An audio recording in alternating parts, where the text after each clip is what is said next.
आता आपण गेल्या वेळेला दिवाळीच्या सुट्टीच्या आधी हे पाहिलं होतं.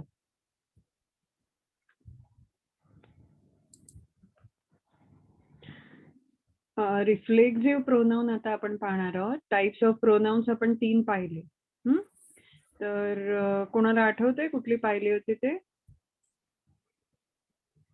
Personalised pronoun, possessive pronoun. तर आता आपण आज रिफ्लेक्सिव्ह प्रोनाउन पाहणार आहोत. प्रोनाउन म्हणजे काय सगळ्यांना माहिती आहे. काय प्रोनाउन म्हणजे? प्रोनाउन म्हणजे सर्वनाम. आणि सर्वनामाचे पुढचे 3 प्रकार आपण आता पाहणार आहोत. तर पहिला प्रकार बघा, reflexive pronouns are pronouns where the subject and the object are the same person.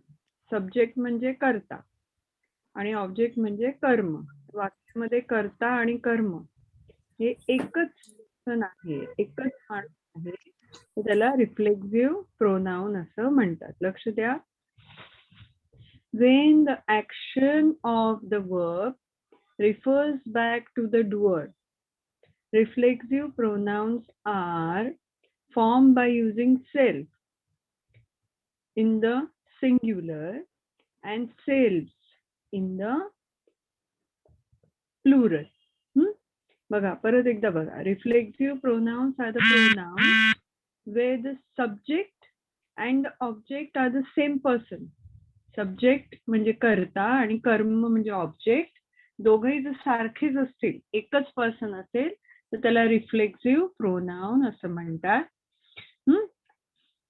That is when the action of the verb refers back to the doer. म्हणजे क्रियापदाचं जे कार्य आहे ते डुअर म्हणजे कर्ता याच्यापर्यंत याला रिफर करतो. Reflexive pronouns are formed by using self in the singular, म्हणजे स्वतः, सेल्फ म्हणजे स्वतः, सिंग्युलर म्हणजे एकवचन, अँड सेल्फ.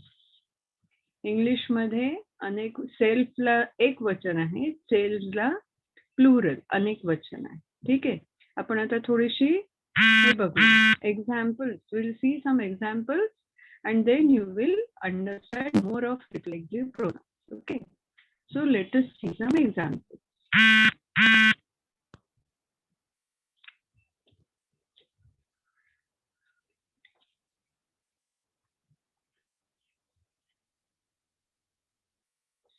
Myself.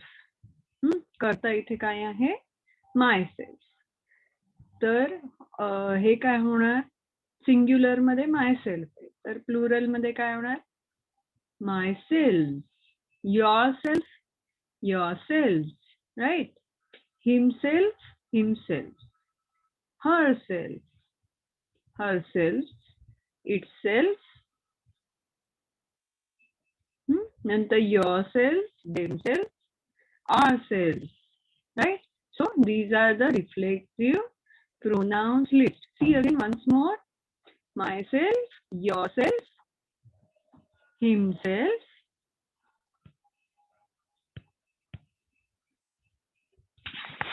बापरे काय मध्ये,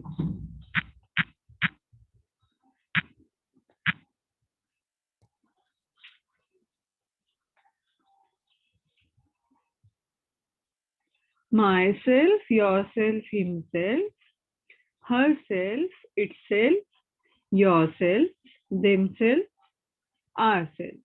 Okay, so this is the reflexive pronoun list. Okay, now we see next slide.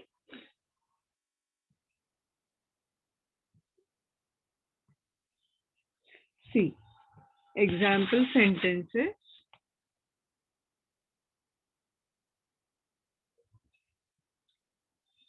John reminded himself that he had to try harder. John reminded himself. John ने स्वतःला आठवण करून दिली.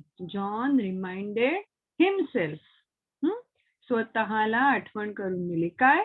That he had to try harder. जास्त प्रयत्न केला पाहिजे. You are old enough to dress yourself. याचा अर्थ काय? तू आता चांगला बऱ्यापैकी मोठा झालायस, old enough to dress yourself. स्वतःचे कपडे स्वतः घालण्या इतका मोठा झालेला आहे. Suddenly I found myself in dark corner. अचानक मी स्वतःला कुठे बघत होते? एका अंधाऱ्या कोपऱ्यामध्ये पाहत होते. Suddenly I found myself in dark corner. The dog covered itself with dirt. डॉगने काय केलं? स्वतःवर सगळी माती ओतून घेतली, माती घालून घेतली.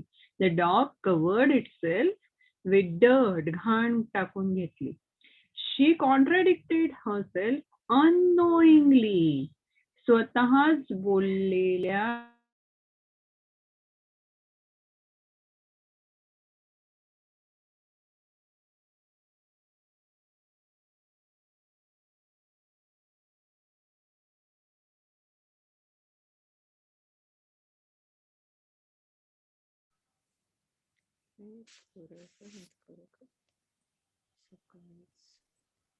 हॅलो, मध्येच म्यूट झाली ती.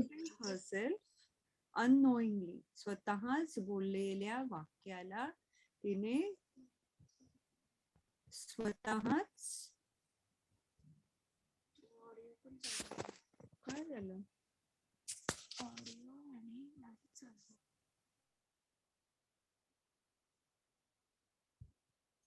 हॅलो, काय झाले ग?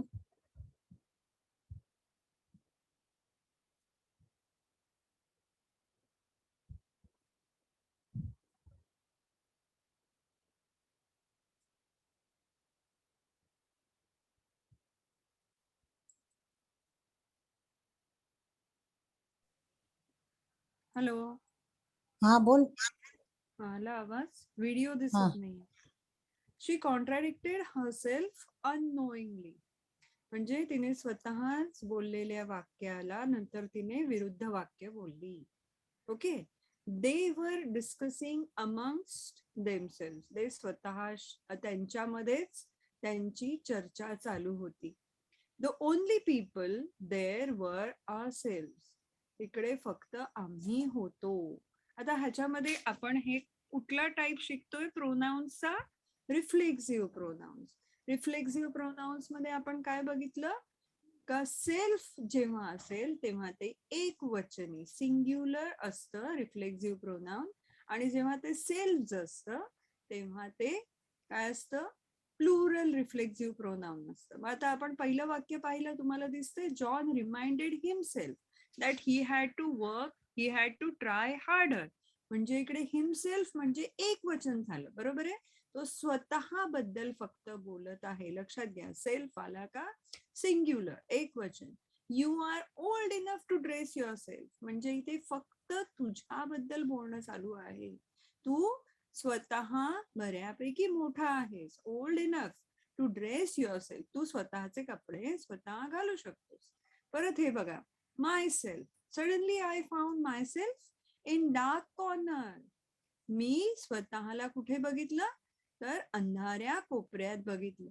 The dog covered itself with dirt. डॉगने स्वतःला स्वतःवर घाण घालून घेतली सगळी, किंवा माती घालून घेतली, किंवा आणखी काय डर्ट. इट कॅन बी चिखल घालून घेतला. It can be anything. Dirt is dirt, then it can be anything. She contradicted herself. परत बघा, शी आहे आणि हरसेल्फ आहे, एक वचन. स्वतःच्याच वाक्याच्या विरुद्ध वाक्य ती बोलली, किंवा स्वतःच्याच केलेल्या ऍक्शनच्या विरुद्ध ऍक्शन तिने केली. कॉन्ट्राडिक्टेड हरसेल्फ अननोईंगली, न कळतपणे. ठीक आहे. दे वर डिस्कसिंग अमंगस्ट देमसेल्फ. ते त्यांच्यातच चर्चा करत होते. इथे काय आलं? सेल्फ झालं बघा. सेल्फ म्हणजे प्लुरल, अनेक वचन. They were discussing amongst themselves. The only people there were ourselves. इथे परत अनेक वचन आलं बघा. सेल्स, पीपल म्हणजे जास्त लोक होते. कोण होते? आम्हीच होतो. Okay, we see next slide now. आता नेक्स्ट टाइप आहे emphatic pronouns. Now what are the emphatic pronouns? Just see the definition. Emphatic pronouns are pronoun used for highlighting stressing or emphasizing the noun or pronoun that comes before it. Okay, emphatic pronoun can be omitted without changing the sense of sentence. आपण ते वगळू सुद्धा शकतो. It can be omitted without changing the sense of sentence. वाक्याचा अर्थ न बदलता आपण ते वगळू शकतो. It is used for highlighting or stressing of emphasizing the noun. नाउनला अधिक महत्व देण्यासाठी किंवा प्रोनाउन त्याच्या आधी जे येतं त्याला अधिक महत्व देण्यासाठी एम्फॅटिक प्रोनाउन वापरतात. आणि वाक्याचा अर्थ न बदलता आपण ते गाळू शकतो, वगळू शकतो, काढून टाकू शकतो. Okay okay, we see next slide. We see some examples. Emphatic pronouns. See, myself, himself, herself, itself, yourself, themselves, ourselves. Okay. See some examples.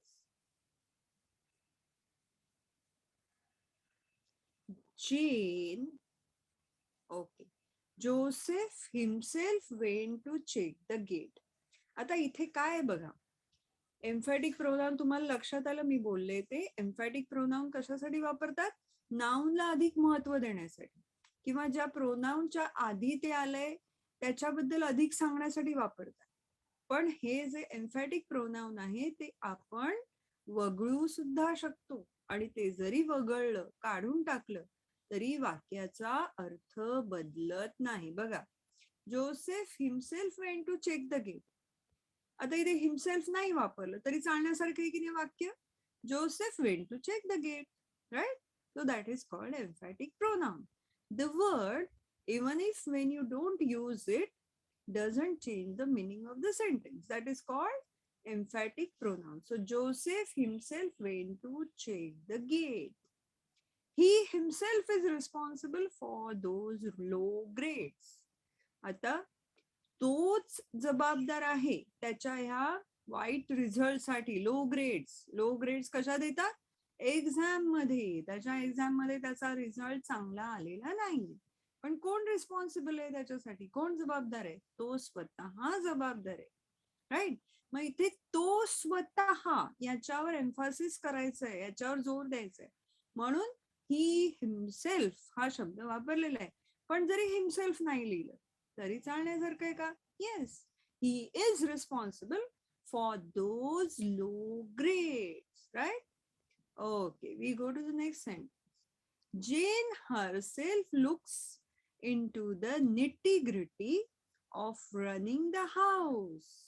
Okay, काय सांगितलं? Jane herself looks into the nitty-gritty of running the house. जेन नावाची मुलगी आहे ती स्वतःच घर चालवण्यासाठी बारीक सारीक गोष्टींकडे लक्ष देते. निटी-ग्रिटी, बारीक सारीक गोष्टी. रनिंग द हाऊस, घर चालवणे. आता इथे हरसेल्फ नाही लिहिलं तर चालण्यासारखं आहे का? हो, चालण्यासारखं आहे. म्हणून that is emphatic pronoun. Jane looks into the nitty gritty of running the house, right? Okay, we go to the next sentence. They themselves admitted to their mistakes. Who admitted the mistakes? Who admitted to their mistakes? They admitted to their mistakes. So even if you don't write themselves, it is all right. So you can remove themselves. So themselves is a emphatic pronoun. The book itself tells you all about pronouns. If you don't write itself, it's all right, no problem. The book tells you all about pronouns. So itself is a emphatic pronoun. I myself am a slow walker. Me slow walker ahe. I am a slow walker. चलेगा? This will do. So myself निकाल के भी चल सकता है. So myself is a emphatic pronoun. The children themselves made the plan. Who made the plan? Children made the plan. So even if you don't write themselves, it's all right, no problem. So what is themselves? Themselves is a emphatic pronoun. The village itself is very small. What is very small? The village. So the village is very small, right? So even if you don't write itself, it's okay, no problem. So itself is a emphatic pronoun. It is just used to give emphasis on village. But if you remove it, doesn't change the meaning of the sentence. ते village वर जोर देण्यासाठी वापरले, पण तुम्ही जर ते काढलं वगळलं तरी सुद्धा वाक्याचा अर्थ बदलत नाही. We ourselves will be completing the assignment. Who will complete assignment? We will be completing assignment. So ourselves is a emphatic pronoun. Rustin Bond himself is a great author. Who is great author? Ruskin Bond. Okay, so himself is an emphatic pronoun. Is it understood? So all this, itself, myself, themselves, ourselves, himself, all are emphatic pronouns. They are used to give more importance to noun or to the pronoun before it. And even if you don't use it, doesn't change the sense of the sentence, doesn't change the meaning of the sentence. Okay. Okay, we go to the next. Okay. Now we are going to learn relative pronouns. What are relative pronouns? Relative pronouns are used to join sentences. They are used to join two sentences, okay, or clauses. And they refer back to the nouns going before them. दोन sentences जोडण्यासाठी, दोन वाक्य जोडण्यासाठी relative pronouns वापरतात. And they refer back to the nouns going before them. त्यांना त्यांच्या पुढे जी noun वापरलेली असतात, त्यांच्या आधी जी नाउन्स वापरलेली असतात, बिफोर देम, त्याला ते रिफर करतात. तर बघा कुठली कुठली रिलेटिव्ह प्रोनाउन्स आहेत. हू, हुम, विच, हुज, दॅट, ही आहेत रिलेटिव्ह प्रोनाउन्स. कळतंय? आता ह्यापैकी कुठला तरी प्रोनाउन वापरून दोन वाक्य जोडली जातात. आणि ही वाक्य जोडतात आपण हे शब्द वापरून जेव्हा वाक्य जोडतो तेव्हा they refer back to the noun used before them. Okay, now we see some examples so that you can understand how to use relative pronouns. Okay, we see the next slide, please. Okay, now just see the example sentences. The lady, this is the lady whose bag was lost. Okay, किंवा this is the lady who helped me. आता याच्यामध्ये बघा relative pronoun कुठला आहे? हू. आता तुम्हाला काय सांगितलं? रिलेटिव्ह प्रोनाउन काय करतं? दोन वाक्य जोडतं.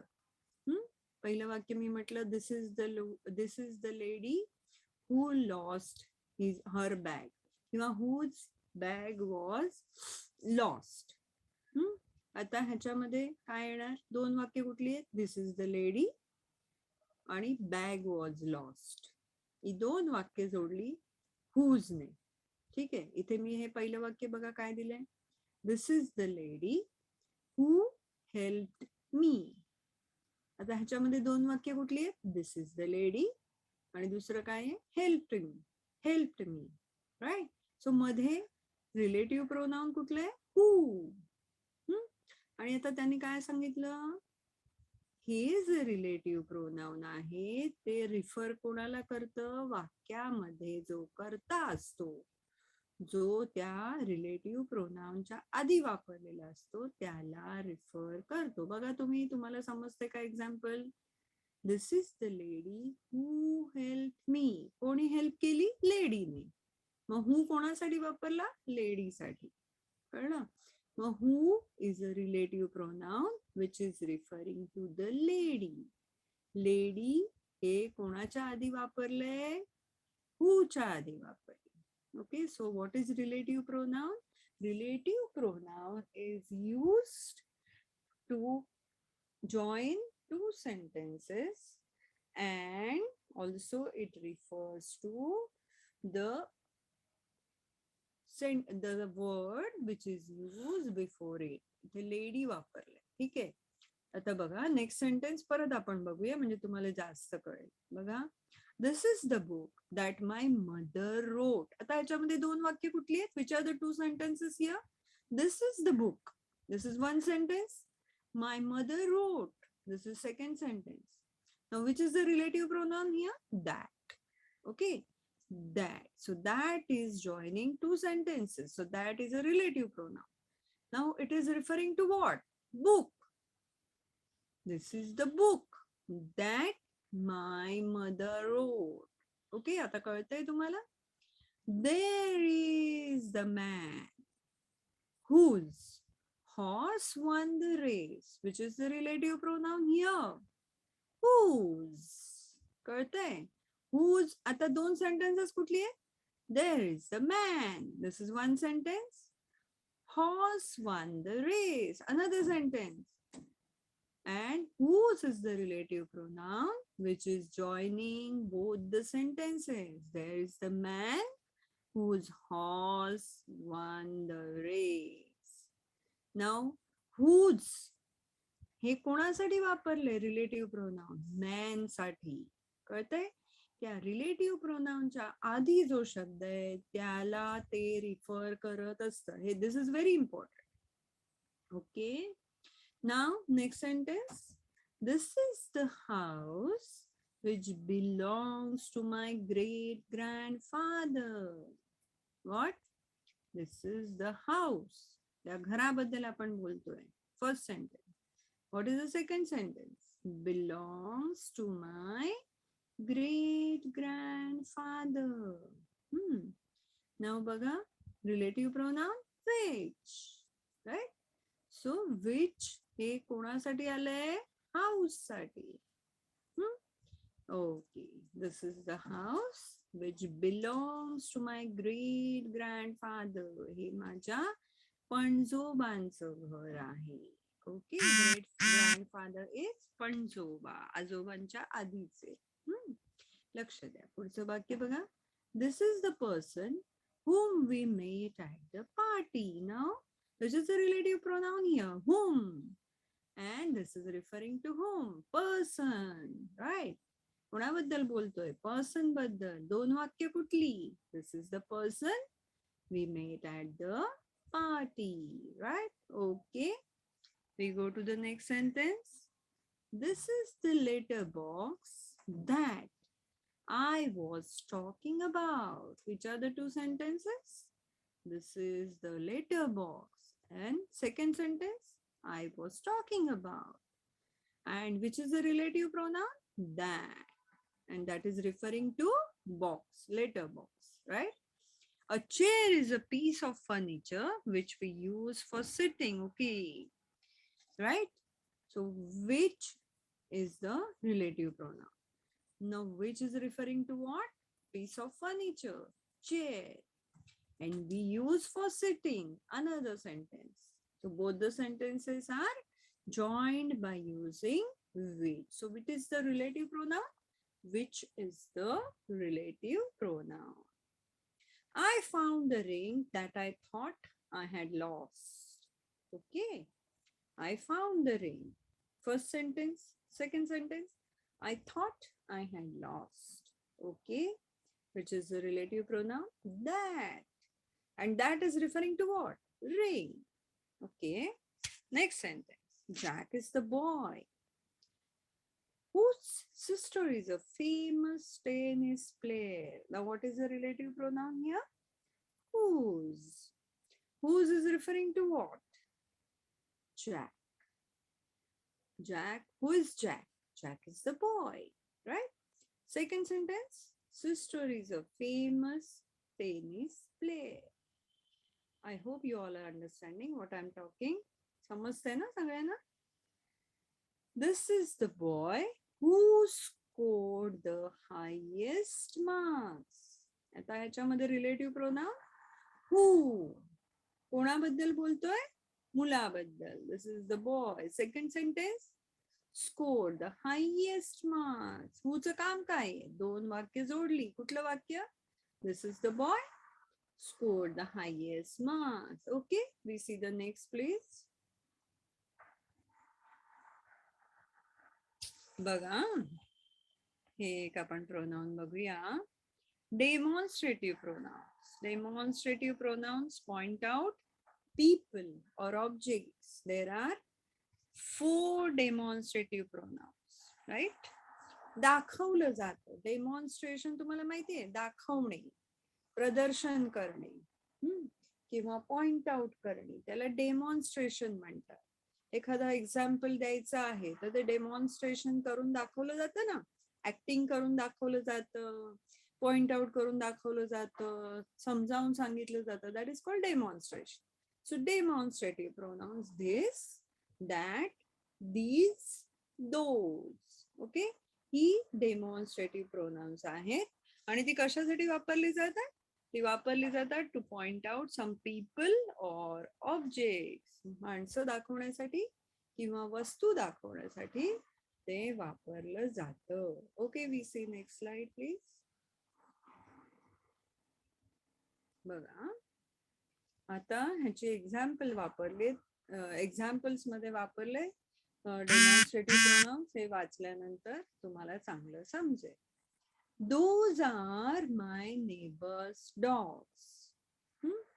आता इथे हे डॉग्स दिसत आहेत ना, दोज हे अनेक वचनासाठी वापरलं जातं. Those are my neighbor's dogs. माझ्या शेजाऱ्यांचे हे कुत्रे आहे. दोज.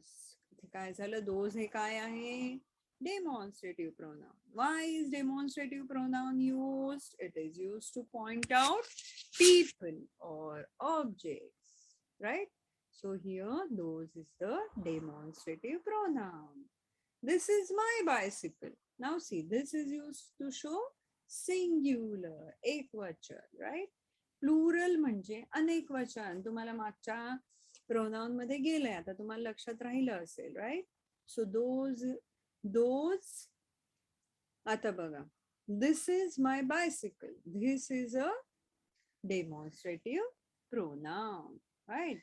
आणि it is showing an object. What is object over here? Bicycle. Bicycle ही एक वस्तू आहे. सायकल तुम्ही चालवता ना, त्याला बायसिकल म्हणतात. Okay, now see the next sentence. These are cakes and those are burgers. आता these, इथे these हे जवळ असताना वापरलंय. हे इथे जे तुम्हाला दिसत आहेत ते केक्स आहेत. These are cakes. आणि इकडे लांब जे दिसत आहेत ना तिकडे, those are burgers. म्हणजे इथे आता काय वापरले demonstrative pronounce? these and those. कळतंय? these आणि those हे दोन्ही डेमॉन्स्ट्रेटिव्ह प्रोनाउन्स आहेत आणि ते काय दाखवण्यासाठी वापरले? ऑब्जेक्ट दाखवण्यासाठी वापरले. कुठली objects? Cakes and burgers. That is my bag. कळतंय? That is my bag. आता ह्याच्यामध्ये काय आहे demonstrative pronoun? That. And which is the object? Bag. In those days, we were young and innocent. Okay? In those days, demonstrative pronoun, right? त्या दिवसांमध्ये आम्ही लहान होतो आणि निष्पाप होतो. We were young and innocent. Innocent is निष्पाप, निरागस. तुम्हाला माहिती असेल हे शब्द, मराठीमध्ये तुम्ही शिकला असाल ना, निष्पाप, निरागस, right? Okay, we go to the next sentence now. This is a present from my uncle, right? This काय आहे? Demonstrative pronoun. कशाबद्दल सांगतायत? Present is what? Object. Okay. So next, those keen to attend the magic show may come along. ज्यांना magic show attend करायचा आहे ते येऊ शकतात. मे कम अलॉंग. दोज याच्यामध्ये कोणाला रिफर केलंय? पीपल, माणसांबद्दल सांगितलं. नेक्स्ट सेंटेन्स बघा. That is the sound of a factory siren. That कुठलंय डेमॉन्स्ट्रेटिव्ह प्रोनाउन इथे? दॅट. कशाबद्दल बोलताय? फॅक्टरी सायरन म्हणजे ऑब्जेक्ट झालं ना. फॅक्टरी म्हणजे कारखाना, गिरणी, माहितीये सगळ्यांना. सायरन म्हणजे त्याचा भोंगा वाजतो, राईट? सो हे कशाचा साऊंड येतोय? फॅक्टरी सायरन, भोंगा वाजतोय. Are those your classmates? हे तुझे क्लासमेट्स आहेत का? दोज हे झालं डेमॉन्स्ट्रेटिव्ह प्रोनाउन. क्लासमेट्स बद्दल बोलतायत. म्हणजे इथे पीपल आले. सो डेमॉन्स्ट्रेटिव्ह प्रोनाउन कोणासाठी वापरतात? To point out people or object. लक्षात ठेवा. That is not the best thing to do. हे चांगली गोष्ट नाही. दॅट आता इथे काय आला? That is the demonstrative pronoun. Okay.